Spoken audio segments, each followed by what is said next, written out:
받기 원하는 하나님의 말씀은 데살로니가전서 4장 13절로 끝절까지입니다.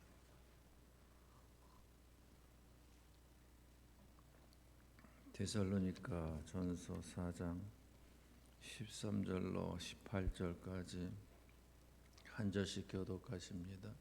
13절 형제들아 자는 자들에 관하여는 너희가 알지 못함을 우리가 원하지 아니하노니 이는 소망 없는 다른 이와 같이 슬퍼하지 않게 하려 함이라. 우리가 예수께서 죽으셨다가 다시 살아나심을 믿을진대 이와 같이 예수 안에서 자는 자들도 하나님이 그와 함께 데리고 오시리라. 우리가 주의 말씀으로 너희에게 이것을 말하노니 주께서 강림하실 때까지 우리 살아남아 있는 자도 자는 자보다 결코 앞서지 못하리라. 주께서 호령과 천사장의 소리와 하나님의 나팔 소리로 친히 하늘로부터 강림하시리니 그리스도 안에서 죽은 자들이 먼저 일어나고 그 후에 우리 살아남은 자들도 그들과 함께 구름 속으로 끌어올려 공중에서 주를 영접하게 하시리니 그리하여 우리가 항상 주와 함께 있으리라. 그러므로 이러한 말로 서로 위로하라. 아멘. 하나님께서 우리 사람을 창조하실 때에 근사한 에덴 동산 만들어 놓고 그곳에서 잘 먹고 잘 살게 할 목적, 그 목적이 아닙니다. 하나님께서 우리 사람을 창조하신 창조의 목적은 하나님의 나라 천국에서 하나님이 사랑을 듬뿍하고 그 좋은 천국을 마음껏 누리고 느끼고 다스리고 정복하게 할 그 목적 가지고 창조하신 겁니다. 믿습니까? 세상에서 아무리 잘 먹고 잘 산다 하더라도 이 세상은 물질이에요. 물질로 되어져 있어요. 시간이 흐르면 시간의 제한을 받아서 낡아지게 되고 늙어지게 되어 있어요. 또 공간의 제한을 받기 때문에 그 활동의 제한을 받게 되어 있어요. 그렇기 때문에 사고 사건이 이어질 수밖에 없어요. 그러나 하나님의 나라 천국은 시간의 제한을 받지 않잖아요. 공간의 제한을 받지 않잖아요. 하나님께서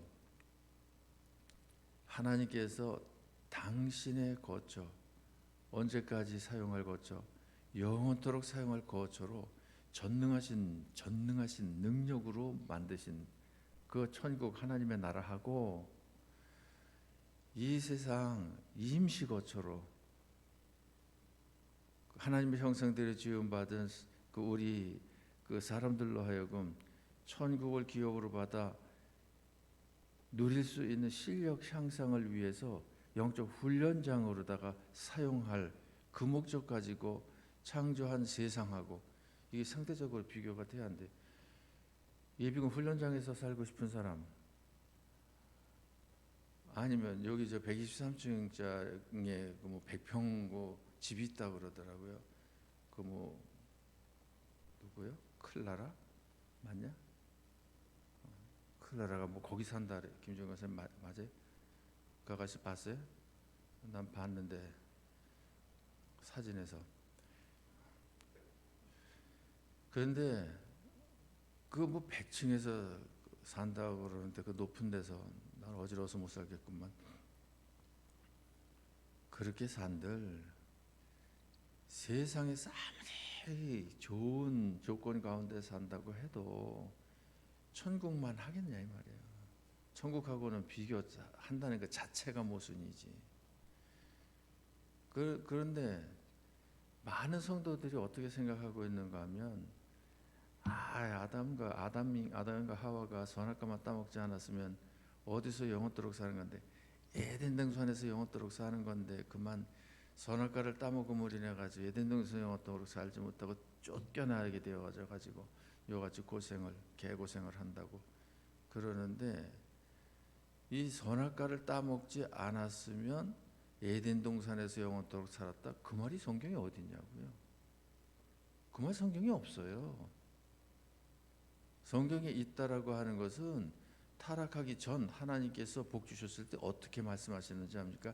에덴 동산으로 국한시켜서 말씀하신 것이 아니에요. 미리 그 이야기를 하면 에덴 동산에서 내쫓은 것이 아니라 생명나무의 열매를 먹을까봐 따 먹을까봐 그 길을 지키기 위해서 못 들어가게 한 거예요. 왜? 타락한 상태에서 생명과를 먹으면 타락한 그 상태에서 영생을 해버리니까 하나님께서 구원의 기회를 주실 수가 없잖아. 그러니까 그것도 하나님의 축복이라니까. 그런데 본래 선악과를 따먹기 전에 하나님께서 축복하신 것은 에덴 동산에서 잘 먹고 잘 살고 영원토록 살아라 이것이 아니라니까요. 말로만 아니라 가지고 내 얼굴만 쳐다보고 눈만 껌뻑껌뻑 한다니까. 창세기 1장 28절 만물 창조하시고 최초로 복을 빌어 주셨을 때에 그 복 빌어 주신 그 내용을 가만히 보십시다. 다 찾았죠? 창세기 1장인데 여튼 모르게 꿈지럭거려요. 창세기 1장 28절서부터 30절까지 보십시오. 같이 하나님이 그들에게 복을 주시며 하나님이 그들에게 이르시되 생육하고 번성하여 땅에 충만하라 땅을 정복하라 바다의 물고기와 하늘의 새와 땅에 움직이는 모든 생물을 다스리라 하시니라. 하나님이 이르시되 내가 온 지면에 씨 맺는 모든 채소와 씨 가진 열매 맺는 모든 나무를 너희에게 주노니 너희의 먹을거리가 되리라. 또 땅의 모든 짐승과 모든 새와 생명이 있어 땅에 기는 모든 것에게는 내가 모든 푸른 풀을 먹을거리로 주노라 하시니 그대로 지니라. 여기 보면 뭐라고 말씀하셔요? 생육하고 번성하여 에덴 동산에서 충만하라 그러지 않고 어디에 충만하라? 땅에 충만하라. 땅에 충만하라. 에덴 동산으로 국한시키지 않는다니까요. 땅에 충만하라. 그리고 다스려야 할 때 에덴 동산에 있는 각종 실과를 다스리고 에덴 동산에 사는 짐승들을 다스리라. 이렇게 말씀 안 하신다니까요. 어떤 짐승들을 다스리라 그래요? 땅을 정복하고 바다와 물고기와 하늘의 새와 땅에 움직이는 모든 생물을 다스리라는 거예요. 그러니까 지면에 있는 모든 것을 다 얘기하는 거지 에덴 동산으로 국한시킨 것이 아니라니까요. 그 먹는 그것도 그저 채소 또 열매 맺는 그 열매 과일 이것을 이제 먹으라는데 모든 채소라고 그래요. 씨 가진 열매 맺는 모든 나무라고 말씀하시고 그러니까 거기가 30절에도 또 땅의 모든 짐승과 하늘의 모든 새와 생명이 있어 땅에 기는 모든 것에게는 내가 모든 푸른 풀을 먹을거리로 주노라 하시니 그대로 되니라. 그러니까 하나님은 상대하기를 모든 것을 상대로 해서 말씀을 하셨고 그리고 하나님께서 아담과 하와에게 그리고 그 후손들에게 복으로 주신 것은 모든을 얘기하시지 국한시켜서 말씀하지 않으신다는 거죠. 그런데 오해를 하고 있는 것이 생명과 따먹을까 봐 그룹들을 세우고 못 들어가 생명과 길을 가지 못하도록 내쫓은 것 그것을 에덴 동산에서 내쫓은 것으로다가 착각을 한다는 얘기죠. 하나님께서 사람을 창조하실 때 창조하신 목적이 세상에 있는 것이 아니라 어디 있다? 천국에 있다. 그러면 선악과를 따먹지 않냐면 따먹어서 타락해서 그 천국에 못 가는 거지. 그 선악과를 따먹지 않았다고 하면 에덴 동산에서 영원토록 살았다. 그것은 기단이다. 아니다. 선악과를 따먹지 않았어도 에덴 동산에서 영원토록 사는 것이 아니다. 때가 되어지면 어디 가서 영원토록 산다? 천국 가서. 난 그렇게 믿고 있어요. 선악과 따먹지 않았으면 세상에서 영원토록 살았을 것이다. 그렇게 믿는 것하고 선악과를 따먹지 않았어도 천국 가서 영원토록 살았을 것이다. 그것하고 비교하면 어떤 게 더 좋은 거예요? 세상이 그렇게 좋은가? 사람들은 왜 세상에 목적을 두고 창조한 것으로 말씀하시는지 몰라. 그 증거를 어떻게 볼 수 있는가 하면 하나님께서 타락하기 전에 창조하시고 일이 되는 날을 무엇을 정하셨어요? 안식일로 정하셨잖아요. 안식일보다 더 길게는 무엇이 있어요? 성경에 안식 월이 있잖아요. 그 다음에 더 길게는 안식 년이 있잖아요. 더 길게는 무엇이 있어요? 희년이 있잖아요. 그 다음에 무엇이 있어요? 천국 영원한 안식이 있잖아요. 그러니까 7일, 7개월, 7년 그리고 50년 그리고 영원토록 이렇게 하지 안식의 영원한 안식을 믿고 따라오고 영원한 안식을 누리게 하기 위해서 이렇게 점차적으로 이끌어 가시는 그런 그 교훈을 하신 것을 볼 수가 있잖아요. 그뿐만 아니라 그 당시 사람들, 아담이 그 선악과를 따먹은 그 당시 사람들은 몇 세를 살았어요? 900여 세씩 살았어요. 아담이 930세를 살았고 제일 많이 산 무드셀러가 969세를 살았잖아요. 그런데 그때 가장 짧게 산 사람이 누구예요? 이름 거론된 사람 중에서 에녹이잖아요. 그 에녹은 몇 살을 살았는가 하면 365세를 살았다고요. 그런데 하나님 그 죽음을 보지 않냐고, 죽음을 거치지 않고 하나님께서 천국으로 불러 올리셨어요. 불러 올리셨을 때 그 올리신 목적이 뭐예요? 이제 됐다 이거예요. 세상에 더 살지 않아도 된다 이 말이에요. 왜? 세상은 영적 훈련장으로 믿음의 실력을 쌓는데 하나님께서 원하는 수준에 이르면 그 세상에 훈련서 더 훈련 받을 필요가 없는 것 아니에요. 그래가지고 데려가서 죽음을 보지 않냐고 데리고 가셨는데 어디로 데려가셨어요? 하나님의 나라로, 천국으로. 그 얼마만큼 믿음의 실력을 쌓았기에 그 계산이 나오잖아요. 365세를 살았는데 하나님과 몇 년 동안 동행했다? 300년 동안을 동행했다. 그러니까 몇 퍼센트? 82%를 하나님을 닮은 거예요. 와, 80%만 너무 그냥 갈 가능성이 있다니까요. 우리는 80% 지금 못 미치는 거예요. 아직도 껐덕거리고 살고 있는 거 보면은. 그러니까 그것이 무엇을 이야기해? 에덴 동산을 목적으로 했더라고 하면 다른 사람들 900세 살면 82% 동행하고 하나님을 그렇게 잘 섬긴다고 하면은 900살이 아니라 뭐 9,000살을 살게 하든지 뭐 영원토록 살게 하든지 그래야 되는데 3분의 1 정도밖에 안 살았는데 365세 그랬는데 됐다 와라. 그 천국으로 들어간다는 것은 세상의 목적이 아니라 어디가 목적이다? 천국이 목적이다. 세상은 영적 훈련장으로 믿음의 실력을 쌓는 곳이지 영원토록 거하는 곳이 아니다. 영원토록 거하는 것이면 굳이 천국이 있는데 뭐로 세상을 물질계를 만드느냐고. 시간과 공간의 제한을 받는 한계가 있는. 무슨 말인지 알겠죠? 그래서 그러한 사실을 미루어 그저 하나님께서 우리 사람을 창조하신 것은 세상에서 영원토록 살게 하실 목적이 아니고 어디서 천국에서 영생복락 누리게 하실 목적인데 다만 무엇이 있기에 천국에 차등이 있기에 실력 차가 있어야 되겠기에 그저 이 실력을 쌓을 수 있는 이 세상 거쳐오게 하셨다라고 하는 것을 교훈을 해 주시는 것이 성경입니다. 자, 그러면 아담과 하와가 선악과를 따먹음으로 인해 가지고 하나님의 그 본 목적을 상실하게 되어졌잖아요. 천국에서 영생 복락을 누리게 되지를 못하게 됐잖아요. 지옥 가게 생겼잖아요. 그것을 지옥이 아닌 천국 가게 하기 위해서 하나님께서 죄를 지은 그 죄값을 지불하게 하시는데 누구를 동원하셔요? 독생자 예수님을 동원하시잖아요. 그래가지고 죄인의 죄를 대속하시고 죄 가운데서 구원하시는 구원의 목적을 가지고 예수님께서 오신 것을 예수님이 뭐라 그래요? 초림이라고 그래요. 초림. 그 예수님께서 이 세상에 오셔서 죄인들의 죄를 대신 담당하셨어요. 대신 담당하셨어요. 그 구원의 역사를 이루셨어요. 그러면 거기서 끝이 아니에요. 이제 무엇이 있어야 합니까? 재림을 하셔야지. 과연 그저 예수를 구주로 영접했느냐, 하지 않았느냐, 영접한 자로서의 삶을 살았느냐, 살지 않았느냐, 그것을 심판해야 되잖아요. 본래 처음 목적이 창조한 목적이 무엇이었어요? 천국의 차등이잖아요. 그러니까 구원해 놓고도 그 차등은 계속 유효한 거지. 그러니까 천국의 차등을 내기 위해서는 무엇 해야 돼요? 심판을 해야 돼. 그래서 심판에는 두 가지가 있다 그러잖아요. 첫째는 뭐예요? 공심판. 믿느냐 믿지 않느냐에 따라서 믿는 사람은 천국, 믿지 않는 사람은 지옥 가는 심판. 그 두 번째는 무슨 심판? 사심판. 믿는 사람들을 상대로 해서 어떻게 신앙생활을 했느냐, 인격과 삶이 예수님을 얼마나 닮았느냐, 그것을 놓고 심판해서 그것은 지옥 천국이 아니라 천국의 상급, 큰 상급이냐 작은 상급이냐 그것을 결정하는 심판을 하신다 이 말입니다.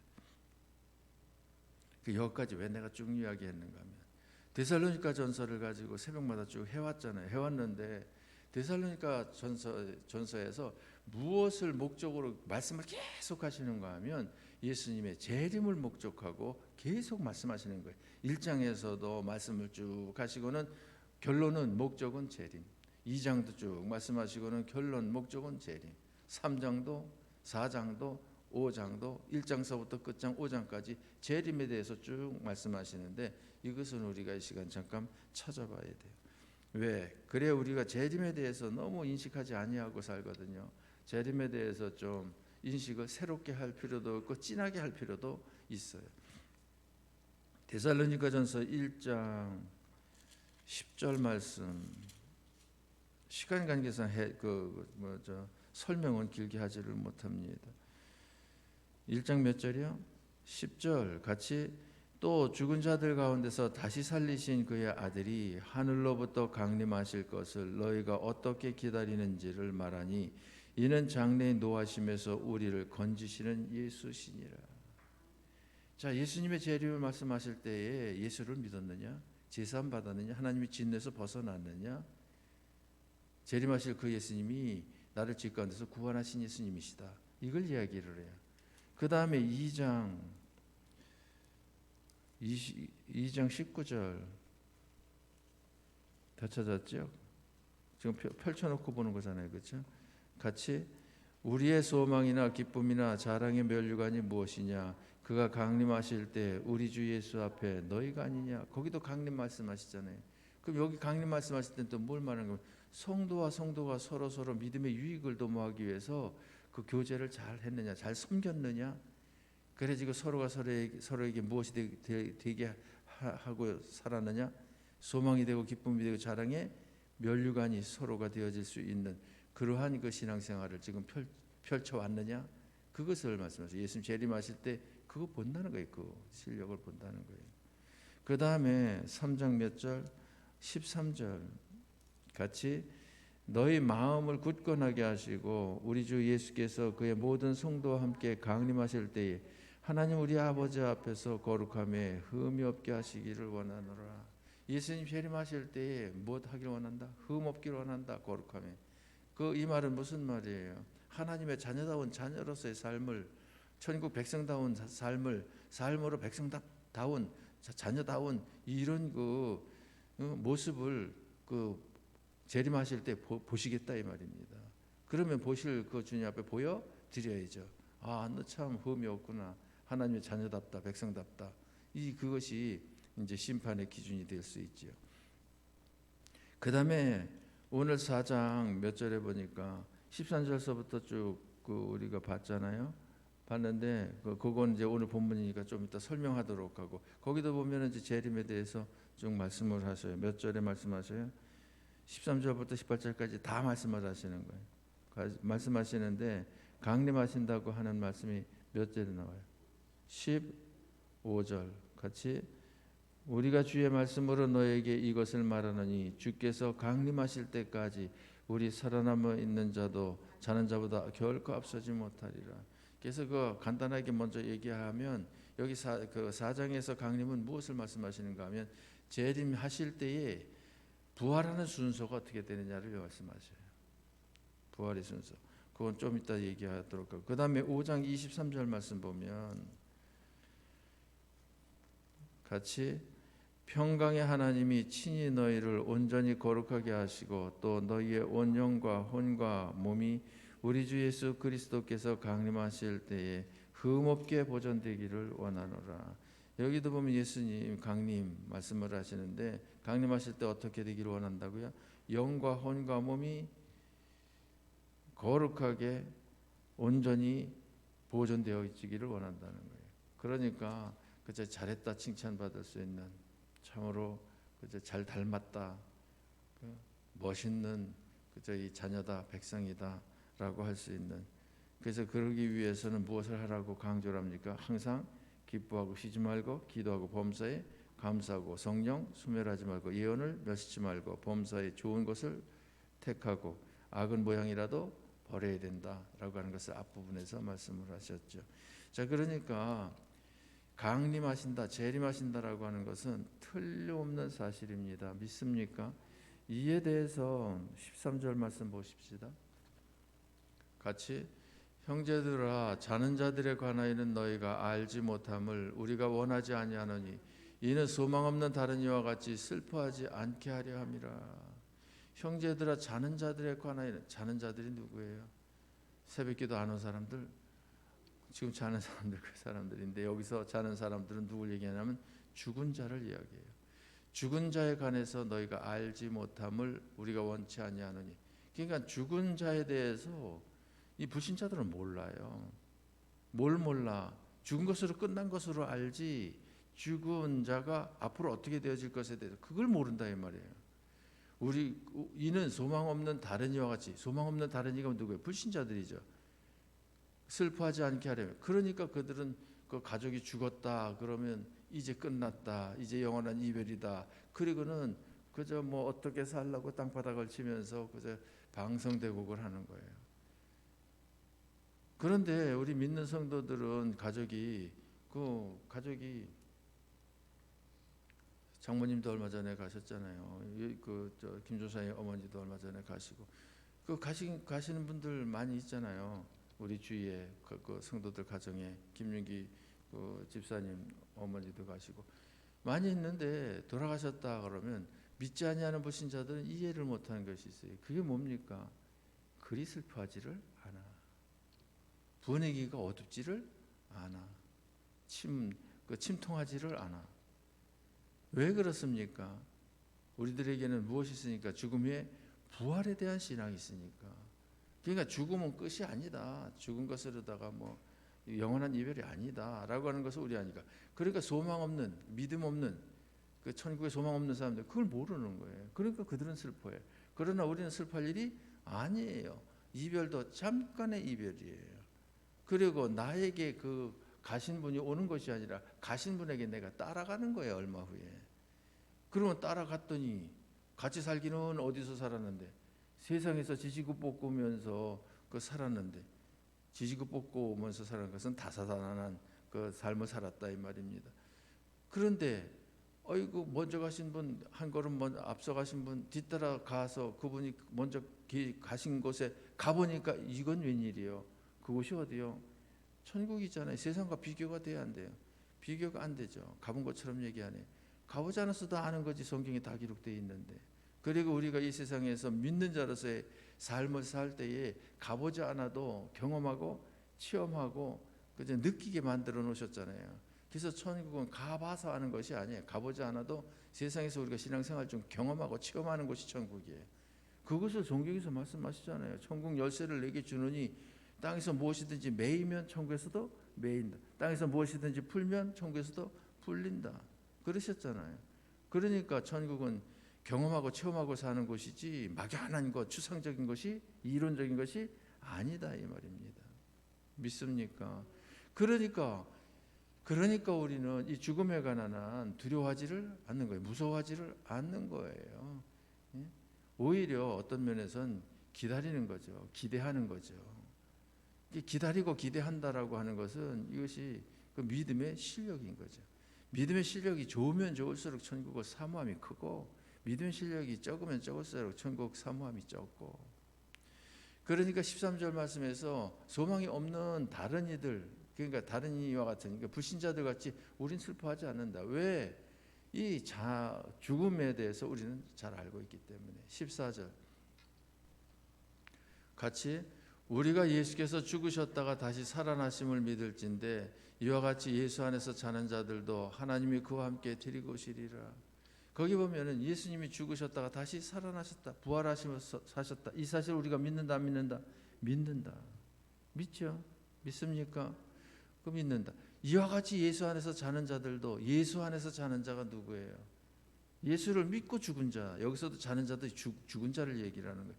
왜 죽은 자를 죽은 자라고 그러지 않고 왜 자는 자라고 그래요? 부활에 대해서 더욱 실감하게 하기 위해서. 자는 자는 다시 일어나잖아요. 죽은 자는 일어나지를 않잖아요. 육체가. 우리가 경험하기로는.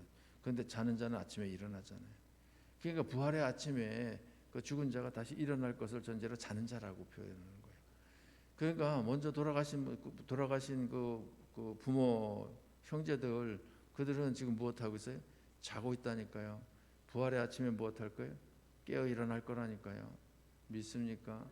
그러니까 이와 같이 예수 안에서 자는 자들, 그러니까 우리 이거 한두 번 들은 것이 아니죠. 장례집에 가면은 계시록 14장 13절 13장 14절인가 거기 보면은 복된 죽음이 있고 복되지 않은 죽음이 있다. 그거는 늘 설교하잖아요. 그렇죠? 이게 죽음이 똑같은 죽음이 아니고 어떤 죽음은 복된 죽음을 맞이한 거고 어떤 죽음은 복되지 않은 죽음을 맞이한 거다. 복된 죽음 무엇이다? 예수 안에서 죽은 죽음이 복된 죽음. 왜 복된 죽음이냐? 천국 가니까 복된 죽음이고 또 이 세상에서 개고생을 끝이고 이제 안식하게 되었으니 복된 죽음이고 또 이 세상에서 수고한 대로 하나님께서 영원토록 보상해 주시니 복된 죽음이다. 그 성경에 나오잖아요. 그러니까 여기서 그 우리들이 예수님께서 죽으셨다가 다시 살아나심을 믿을진데 예수님이 부활의 무슨 열매? 첫 열매를 말씀하신 것은 그 다음 열매가 있는 것을 전제했을 때의 첫 열매를 얘기하는 거예요. 그 다음 열매가 없을 때는 첫이라고 하는 것을 첫 열매라고 말을 할 필요가 없는 거예요. 왜? 유일하게 하나밖에 없는데 뭘 첫 열매라고 그래? 다음 열매 두 번째, 세 번째, 네 번째 이 열매가 이어져야 첫 열매라고 그러는 거지. 안 그렇습니까? 두 사람 세 사람 있어야 첫 사람 두 번째 사람에게 첫 사람을 얘기를 하지. 혼자인데 뭐 첫 사람을 얘기를 해? 맞죠? 그러니까 예수님이 부활하신 것이 무슨 부활? 첫 부활이라는 거예요. 첫 부활. 먼저 그 처음으로 다 부활하신. 그 이어서 우리들도 부활을 한다 이 말입니다. 그것을 14절에서 말씀을 하시는 겁니다. 그래서 15절 말씀에 같이 우리가 주의 말씀으로 너에게 이것을 말하노니 주께서 강림하실 때까지 우리 살아남아 있는 자도 자는 자보다 결코 앞서지 못하리라. 자, 부활에 대한 것은 기정사실인데 믿습니까? 기정사실인데 부활할 때 누가 먼저 부활하느냐? 거기 보니까 우리 살아남아 있는 자도 자는 자보다 결코 앞서지 못한다. 그러니까 누가 먼저 부활한다? 자는 자. 그러니까 지금 먼저 죽은 믿음의 선조들 그들이 먼저 부활한다는 거예요. 그 다음에 누가 부활한다? 우리들이 부활한다는 거지. 그럼 여기서 불신자들은 부활해요, 안 해요? 불신자들 부활해요. 요한복음 5장 29절 말씀해 보면 믿는 자는 생명의 부활로 부활하고 믿지 않는 자들은 심판의 부활로 부활해. 그러니까 우리는 천국 가서 영생복락 누리기 위해서 부활을 하고 그들은 지옥 가서 영원토록 형벌받기 위해서 부활하는 거죠. 그래서 지옥이 없는 것이 아니에요. 그래서 그 부활하는 순서는 믿지 않는 우리가 먼저가 아니고 믿고 세상을 떠난 믿음의 선조들이 먼저다라고 하는 것을 분명히 말씀하신 것을 봅니다. 그 다음에 16절 말씀 같이 주께서 호령과 천사장의 소리와 하나님의 나팔 소리로 친히 하늘로부터 강림하시리니 그리스도 안에서 죽은 자들이 먼저 일어나고 다시 한번 강조하는 게 먼저 일어난다. 먼저 부활한다는 것을 말씀하시는데 그런데 예수님의 재림은 지구 어느 한 구퉁이에서 은밀하게 많은 사람이 모르게 일어나는 일이 아니에요. 호령과 천사장의 소리와 하나님의 나팔 소리로 그러니까 온 우주에 예수님 재림을 알리면서 재림하신다는 거예요. 그래서 번개가 동에서 서쪽으로 다 번쩍이면 이 번개를 다 보는 것처럼 다 보게 그 재림하신다고 하는 것을 말씀을 하시는 겁니다. 그래서 분명히 예수님이 강림하신다라고 하는 사실을 우리가 굳게 믿고 강림하실 때 아멘 주 예수여 어서 오시옵소서 두 팔 벌려 영접할 수 있는 자의 삶, 그러한 삶을 신실하게 우리가 살아야 할 줄 믿습니다. 그 다음에 17절 말씀 같이 그 후에 우리 살아남은 자들도 그들과 함께 구름 속으로 끌어올려 공중에서 주를 영접하게 하시리니 그리하여 우리가 항상 주와 함께 있으리라.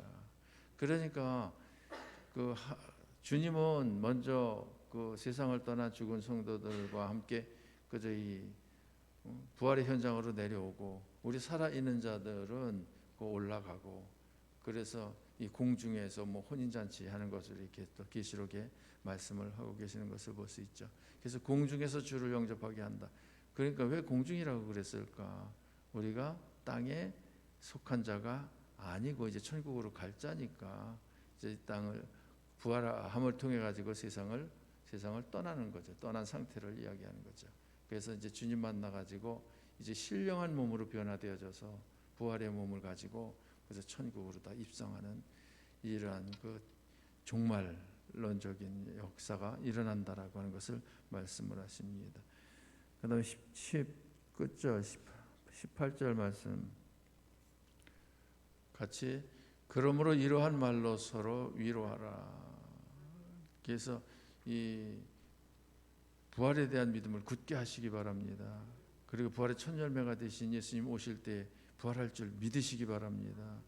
그래서 살아있는 동안에도 이 담대함을 가지고 승리의 삶을 살 뿐만 아니라 또 사랑하는 가족이나 또 이웃이 세상을 먼저 떠났어도 다시 만난 날에 대한 그제 기약을 가지고 위로받고 또 격려하고 또 힘을 북돋아주는 그 살아있는 산 신앙의 소유자가 저와 여러분들이 되어지기를 주님의 이름으로 축복합니다.